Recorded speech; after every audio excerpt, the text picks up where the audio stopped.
ಬಸವ ತತ್ವದಲ್ಲಿ ಬದುಕ್ತಾ ಇರುವಂತಹ ಸಡದಿ ಸಾಹೇಬರು ಮತ್ತು ಎಚ್ ಎಲ್ ಹನುಮಂತಯ್ಯ ಸಾಹೇಬರು ಮತ್ತು ವರ್ಕೆ ಸಾಹೇಬರು ಆದಿಯಾಗಿ ಅನಿಲ್ ಕುಮಾರ್ ಕಾಂಗ್ರೆಸ್ ಪಕ್ಷದ ಡಿಸಿಸಿ ಅಧ್ಯಕ್ಷರಾದ ಅನಿಲ್ ಕುಮಾರ್ ಪಾಟೀಲ್ ವೇದಿಕೆ ಮೇಲೆ ಉಪಸ್ಥಿತರು ಎಲ್ಲರೂ ಕುಳಿತುಕೊಂಡು ಈ ಕಾರ್ಯಕ್ರಮದ ಉದ್ಘಾಟನೆಯನ್ನು ನಡೆಸಿಕೊಡಬೇಕಾಗಿ ತಮ್ಮಲ್ಲಿ ವಿನಂತಿ ಪೂರ್ವಕವಾಗಿ ಕೇಳ್ಕೊತಾ ಇದ್ದೇನೆ.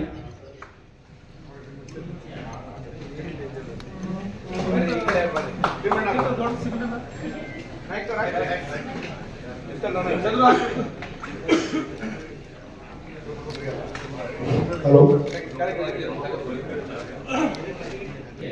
ಭಾರತದ ಜನತೆಯಾದ ನಾವು ಭಾರತವನ್ನು ಸಾರ್ವಭೌಮ ಸಮಾಜವಾದಿ ಧರ್ಮನಿರಪೇಕ್ಷ ಪ್ರಜಾಸತ್ತಾತ್ಮಕ ಗಣರಾಜ್ಯವನ್ನಾಗಿ ರೂಪಿಸುವುದಕ್ಕಾಗಿ ಭಾರತದ ಎಲ್ಲ ಪ್ರಜೆಗಳಿಗೆ ನಂಬಿಕೆ, ಧರ್ಮ ಮತ್ತು ಉಪಾಸನೆಯ ಸ್ವಾತಂತ್ರ್ಯವನ್ನು, ಸ್ಥಾನಮಾನ ಮತ್ತು ಅವಕಾಶಗಳನ್ನು, ಸಮಾನತೆಯನ್ನು ದೊರೆಯುವಂತೆ ಮಾಡುವುದಕ್ಕಾಗಿ ವ್ಯಕ್ತಿ ಗೌರವ, ದೇಶದ ಏಕತೆ ಮತ್ತು ಸಮಗ್ರತೆಗಾಗಿ ಎಲ್ಲರಲ್ಲೂ ಭ್ರಾತೃತ್ವ ಭಾವನೆಯನ್ನು ಮೂಡಿಸುವುದಕ್ಕೆ ದೃಢ ಸಂಕಲ್ಪ ಮಾಡಿ ನಮ್ಮ ಸಂವಿಧಾನ ಸಭೆಯಲ್ಲಿ 1949ನೇ ಇಸ್ವಿಯ ನಮಗೆ ನಾವೇ ಅರ್ಪಿಸಿಕೊಂಡು ಶಾಸನವಾಗಿ ವಿಧಿಸಿಕೊಂಡಿದ್ದೇವೆ. ಜೈ ಭೀಮ್. ಇವರು ತಾವು ಇಲ್ಲಿ ಬಂದು ಸೇರಿದ್ದೀರಿ. ಇಂಥ ಸಮಯದಲ್ಲಿ ಇವತ್ತು ಈ ಇಡೀ ಕರ್ನಾಟಕ ರಾಜ್ಯದಲ್ಲಿ ನಾವು ತರಬೇತಿ ಶಿಬಿರವನ್ನ ಹುಬ್ಬಳ್ಳಿ ಧಾರವಾಡದಲ್ಲಿ ಪ್ರಾರಂಭ ಮಾಡ್ತಾ ಇದ್ದೀವಿ. ಹೆಚ್ಚಿನ ವಿಷಯ ನಮಗೆ ಅಭಿನಂದನೆ ಸಲ್ಲಿಕೆ ಮಾಡಬೇಕು. ಪ್ರಥಮವಾಗಿ ಪ್ರಚಾರ ಸಮಿತಿಯ ತರಬೇತಿ ಶಿಬಿರವನ್ನ ಪ್ರಾರಂಭಿಸುವಂತ ಕಾರ್ಯಕ್ರಮಕ್ಕೆ ಚಾಲನೆ ಕೊಟ್ಟದ್ದು ಯಾರು ಅಂತ ಹೇಳಿದ್ರೆ ಇವತ್ತು ನಮ್ಮ ಜುಟ್ಟಲ್ ಸಾಹೇಬರು ಮತ್ತು ಮಾಮೂಲಿಯವರು.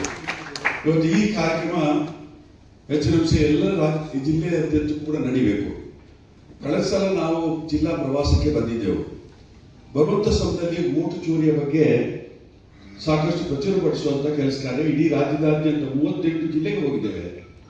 ಇವತ್ತು ಪ್ರಚುರಪಡಿಸುವಂತ ಕೆಲಸ ಕಾರ್ಯವನ್ನು ಮಾಡಿದೆವು. ಅದರ ಪರಿಣಾಮವಾಗಿ 1,40,00,000 ಸಹಿ ಸಂಗ್ರಹ ಕೂಡ ಆಯಿತು. ನಮ್ಮ ಪ್ರಚಾರ ಸಮಿತಿಯವರು ಕೂಡ ಜಿಲ್ಲಾ ಕಾಂಗ್ರೆಸ್ ಜೊತೆಯಲ್ಲಿ ಒಟ್ಟಾಗಿ ಸೇರಿಕೊಂಡು ಇವತ್ತು ಕೆಲಸ ಕಾರ್ಯ ಮಾಡುವಂತ ಅವಕಾಶ ಆಯಿತು. ನಮ್ಮ ಜಿಲ್ಲಾಧ್ಯಕ್ಷರು ಅನಿಲ್ ಕುಮಾರ್ ಅವರಿದ್ದಾರೆ. ಇವತ್ತು ಅವರು ನಮಗೆ ಎಲ್ಲ ರೀತಿಯ ಸಹಕಾರವನ್ನು ಕೊಡ್ತಾರೆ. ಇಲ್ಲಿ ಕಳೆದ ಸಲ ಕೂಡ ಬಂದಾಗ ಅದೇ ರೀತಿ ಈ ಸಲ ಕೂಡ ತರಬೇತಿ ಶಿಬಿರ ಕೂಡ ಇವಾಗಲೇ ಉಲ್ಲೇಖ ಮಾಡಿದ್ದಾರೆ. ನಾನು ಇನ್ನೊಂದು ಎಲ್ಲ ಕಮಿಟಿ ಎಲ್ಲ ಮಾಡಿಕೊಂಡು ಇನ್ನೊಂದು ತರಬೇತಿ ಶಿಬಿರವನ್ನು ಕೂಡ ನಡೆಸ್ತೇವೆ ಅಂತೇಳಿ. ಆ ದೃಷ್ಟಿಯಲ್ಲಿ ಇವತ್ತು ನಾವು ಇನ್ನಷ್ಟು ಕೆಳಗಡೆ ಹೋಗಬೇಕಾಗುತ್ತೆ. ನಮ್ಮ ಸಂಘಟನೆಗೆ ನಾವು ತಾಲೂಕು ಮಟ್ಟಕ್ಕೆ ನಾವು ಬ್ಲಾಕ್ ಮಟ್ಟಕ್ಕೆ ಮಾತ್ರ ಹುಟ್ಟಿದ್ದೇವೆ. ನಮ್ಮ ಯೋಜನೆ ಇರುವಂತದ್ದು ಪಂಚಾಯತ್ ಮಟ್ಟಕ್ಕೆ ಹೋಗಬೇಕು. ನಾವು ಒಂದೊಂದು ಬೂತಿನಲ್ಲಿ ಇಬ್ಬಿಬ್ಬರನ್ನು ಆಯ್ಕೆ ಮಾಡಿ ಪಂಚಾಯತ್ ಸಮಿತಿ ನಾವು ರಚನೆ ಮಾಡಬೇಕು. ಅದು ಮಾಡಿದಾಗ ಮಾತ್ರ ನಮ್ಮ ಸಂಘಟನೆ ಪೂರ್ತಿ ಆಗ್ತದೆ. ನಮ್ಮ ಇಂಟೆನ್ಷನ್ ಸಾಧಾರಣ 1 ಲಕ್ಷಕ್ಕಿಂತ ಮಿಕ್ಕಿ ನಮ್ಮ ಪ್ರಚಾರ ಸಮಿತಿಯ ಸಂಘಟನೆಯನ್ನ ರಾಜ್ಯದಲ್ಲಿ ಮಾಡಬೇಕು ಅನ್ನೋದು. ನೀವೆಲ್ಲ ಮನಸ್ಸು ಮಾಡಿದ್ರೆ ಮಾತ್ರ ಸಾಧ್ಯ. ನಿಮ್ಮೆಲ್ಲರ ಸಹಕಾರ ಇದ್ರೆ ಮಾತ್ರ ಸಾಧ್ಯ. ಹೆಚ್ಚಿನ ವಿಷಯ ನಿಮ್ಗೆ ಗೊತ್ತಿದೆ, ನನಗೆ ಮುಟ್ಟುವಂತ ಅವಕಾಶನೇ ಆಗುವುದಿಲ್ಲ. ಇವತ್ತು ನಾವು ನಮ್ಮ ವಿರೋಧ ಪಕ್ಷದವರು 5% ಕೆಲಸ ಮಾಡ್ತಾರೆ, 95% ಪ್ರಚಾರ ಮಾಡ್ತಾರೆ. ಮನ್ರೇಗಾ ರದ್ದತಿ ಹಾಗೂ ಅದರ ಪರಿಣಾಮಗಳ ಬಗ್ಗೆ ನನಗೆ ಮಾತಾಡಬೇಕು ಅಂತ ಹೇಳಿದ್ದಾರೆ. ಹೆಚ್ಚಿನ ವಿಷಯ ಇಂದಿನ ಪರಿಸ್ಥಿತಿಯಲ್ಲಿ ಬಹಳ ಪ್ರಸ್ತುತ.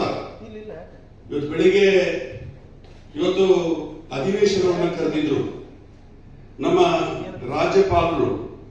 ಇವತ್ತು ಜಂಟಿ ಅಧಿವೇಶನ ಉಲ್ಲೇಖ ಮಾಡಿ ಮಾತಾಡಬೇಕಾಗಿತ್ತು. ಅವರು ಸಂಕ್ಷಿಪ್ತ ಮಾಡ್ತೀನಿ ಮತ್ತು ಮುನ್ನೀರವರೆಲ್ಲ ಅದಕ್ಕೆ ಬಂದಾರ. ಅವರು ಯಾವ ರೀತಿ ಟ್ರೈನಿಂಗ್ ಕೊಡ್ತಾರೆ ಅಂದ್ರೆ ತಲೆ ಒಳಗೆ ಉಳಿದು ಬಿಡ್ತೈತೆ, ಪ್ರಿಂಟ್ ಆಗಿಬಿಡ್ತೈತೆ. ಭಾಳ ಉಪಯುಕ್ತ ಅದು.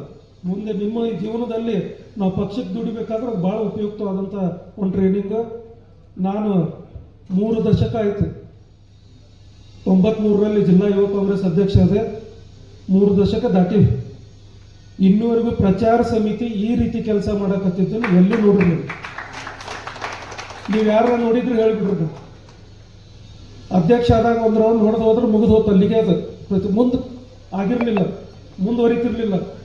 ಅಂಥದ್ದು ಸಂಪೂರ್ಣ ಈ ಸದ್ಯಕ್ಕೆ ಇಲೆಕ್ಷನ್ ಇಲ್ಲ, ಆದರೆ ಸೈನಿಕರನ್ನು ತಯಾರು ಮಾಡ್ಬೇಕಂತೇಳಿ ಇದು ಯಾವ ರೀತಿ ಹೊರಟಿದ್ದಾರೆ. ನಾನು ಮತ್ತೊಂದು ಸಾರಿ ನಮ್ಮ ಸೊರಕೆ ಅವರಿಗಾಯಿತು ಮತ್ತು ಹನುಮಂತಯ್ಯವರಿಗೆ ಅತ್ಯಂತ ತುಂಬ ಹೃದಯದ ಅಭಿನಂದನೆಗಳನ್ನ ಕೃತಜ್ಞತೆಗಳನ್ನ ಸಲ್ಲಿಸ್ತಾ ಇದ್ದೀನಿ. ಯಾಕಂದ್ರೆ ಯಾವತ್ತೂ ನೋಡಿರಲಿಲ್ಲ ನಾನು. ಅದಕ್ಕಾಗಿ ಮತ್ತು ಚಂದ್ರಶೇಖರ್ ಜುಟ್ಟಲ್ ಅವರಿಗೆ ನಾನು ಅಭಿನಂದನೆಗಳು ಸಲ್ಲಿಸ್ತೀನಿ.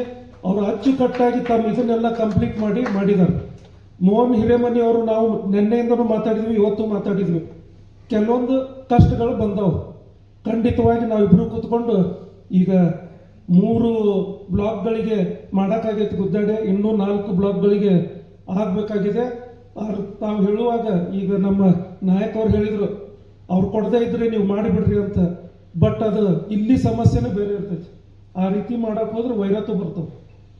ನಾವು ಅಲ್ಲಿ MLA ಆಯಿತು ಅಥವಾ MLA ಕ್ಯಾಂಡಿಡೇಟ್ ಪ್ರಭಾವಿ ಇರ್ತಾರೆ, ಅವ್ರನ್ನ ತೊಗೊಂಡ ಮಾಡಬೇಕಾಕೈತಿ, ಅವ್ರ ವಿಶ್ವಾಸಕ್ಕೆ ತೊಗೊಂಡ ಮಾಡಬೇಕಾಕೈತಿ. ನಾವು ನಿಮಗೆ ಗ್ಯಾರಂಟಿಯಾಗಿ ನಾವು ವಚನ ಕೊಡ್ತಾ ಇದ್ದೀವಿ. ನಾವು ಒಂದು ವಾರ ಮೋಹನ್ ಅವರು ನಾವು ಎಲ್ಲ ಕೂತ್ಕೊಂಡು ಮತ್ತು ಅಲ್ತಾಫ್ ಹಳ್ಳೂರ್ ಅವ್ರನ್ನು ಕೂಡಿಸ್ಕೊಂಡು ನಿಮಗೆ 1 ವಾರದೊಳಗೆ ಸಂಪೂರ್ಣ ಕಮಿಟಿ ರೆಡಿ ಮಾಡ್ತೀವಿ, ಮಾಡಿ ನಿಮ್ಗೆ ಕೊಡ್ತೀವಿ. ಮಾಡಿ ಮತ್ತೊಂದು ಟ್ರೈನಿಂಗ್ ಕ್ಯಾಂಪನ್ನು ನಾವು ಮಾಡಬೇಕಾಗ್ತೈತಿ. ಅದನ್ನು ಖಂಡಿತವಾಗಿ ನಾವು ನಿಮ್ಮೊಂದಿಗೆ ನಾವು ಮಾಡಿಕೊಡ್ತೀವಿ ಅಂತೇಳಿ ಮತ್ತೊಂದು ಸಾರಿ ಹೇಳಿ, ನಾನು ಮತ್ತೊಂದು ಸಾರಿ ಚಂದ್ರಶೇಖರ್ ಜುಟ್ಟಲ್ ಅವರಿಗೆ ಅಭಿನಂದನೆಗಳನ್ನು ಸಲ್ಲಿಸಿ ನನ್ನ ಮಾತು ಮುಗಿಸ್ತಾ ಇದ್ದೀನಿ. ಪ್ರಚಾರ ಸಮಿತಿಯಿಂದ ಕರ್ನಾಟಕ ಪ್ರದೇಶ ಕಾಂಗ್ರೆಸ್ ನಮ್ಮ ಪ್ರಚಾರ ಸಮಿತಿಯವರು ನಮ್ಮ ಜಿಲ್ಲಾ ಪದಾಧಿಕಾರಿಗಳಿಗೆ ಹಾಗೂ ತಾಲೂಕಾ ಮಟ್ಟದ ಎಲ್ಲ ನಮ್ಮ ಪ್ರಚಾರ ಸಮಿತಿಯ ಪದಾಧಿಕಾರಿಗಳಿಗೆ ಒಂದು ದಿನದ ಒಂದು ತರಬೇತಿ ಕಾರ್ಯಕ್ರಮವನ್ನು ನಾವು ಜಿಲ್ಲಾ ಕಾಂಗ್ರೆಸ್ KPCC ಅಧ್ಯಕ್ಷರ ಆದೇಶದ ಮೇರೆಗೆ ಹಮ್ಮಿಕೊಂಡಿದ್ದೀವಿ. ಪ್ರಸ್ತುತ ದಿನಮಾನದಲ್ಲಿ ಇವತ್ತು ನೀಡ್ತಕ್ಕಂಥ ಏನು ಮನ್ನೆರೇಗಾ ಯೋಜನೆಗಳಿರ್ಬೋದು, ಹಲವಾರು ಕೇಂದ್ರ ಸರ್ಕಾರದ ವೈಫಲ್ಯಗಳ ಬಗ್ಗೆ ಇರಬಹುದು, ಕೋಟಿ ಚೋರಿ ಬಗ್ಗೆ ಇರಬಹುದು, ಹಲವಾರು ವಿಷಯಗಳನ್ನು ಇವತ್ತಿನ ದಿವಸ ನಾವು ಪ್ರಚಾರ ಸಮಿತಿಯ ತರಬೇತಿ ಒಂದು ಕಾರ್ಯಾಗಾರದಲ್ಲಿ ನಮ್ಮೆಲ್ಲ ಪದಾಧಿಕಾರಿಗಳಿಗೆ, ನಮ್ಮ ರಾಜ್ಯ ಮಟ್ಟದ ನಾಯಕರಾದ ವಿನಯ್ ಕುಮಾರ್ ಸೋರ್ಕೆ ಅವರು, ಎಲ್ಲ ಹನುಮಂತನವರು ಹಾಗೂ ಒಂದು ತರಬೇತಿಯನ್ನು ಕೊಡ್ಲಿಕ್ಕೆ ಮುನೀರವರು ಇರ್ಬೋದು, ಮುರುಳಿಯವರು ಇರ್ಬೋದು, ಆದರ್ಶ್ ಯಲ್ಲಪ್ಪ ಅವರು ಇರ್ಬೋದು, ಅವರ ಮುಖಾಂತರ ನಾವೆಲ್ಲ ನಮ್ಮ ಕಾರ್ಯಕರ್ತರಿಗೆ ಪ್ರಸ್ತುತ ದಿನಮಾನದಲ್ಲಿ ಏನು ನಡೀತಕ್ಕಂಥ ಹಲವಾರು ಒಂದು ವಿಷಯಗಳ ಬಗ್ಗೆ ಅವರಿಗೆ ತರಬೇತಿಯನ್ನು ಕೊಡಲಿಕ್ಕೆ ಬಂದಿದ್ದಾರೆ.